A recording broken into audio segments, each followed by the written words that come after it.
Bakı Ağır Cinayətlər Məhkəməsində sələmçi qadını xüsusi amansızlıqla qətlə yetirməkdə təqsirləndirilən Elçin Vəliyevin cinayət işi üzrə bəzi detallar açıqlanıb. İttihamına görə Elçin Vəliyev əvvəllər qeyri-rəsmi münasibətdə olduğu qadının anası Təravət Cəfərxanovadan faizlə borc pul götürüb. O ilkin mərhələdə ödəniş etsə də sonradan maddi çətinliklər səbəbindən borcu qaytara bilməyib.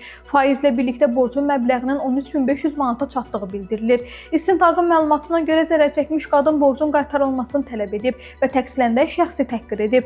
2025-ci ilin sentyabrında Elçin Vəliyev qadının evinə gələrək möhlət istəsə də tərəflər arasında mübahisə yaranıb. Bu zaman o əvvəlcədən özü ilə gətirdiyi bıçaqla Təravət Cəfərxanovaya çoxsaylı zərbələr endirib.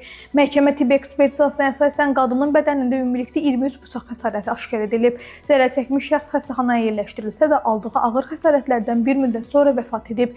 Elçin Vəliyev məhkəmədə özünü qismən təqsirli bildiyini deyib və qadına təhqir olunduğu üçün bıçaqladığını bildirib. O hadisədən sonra polisə gedərək könüllü təslim olduğunu qeyd edib. Məhkəmənin hökmü ilə Elçin Vəliyev 17 il müddətinə azadlıqdan məhrum edilib.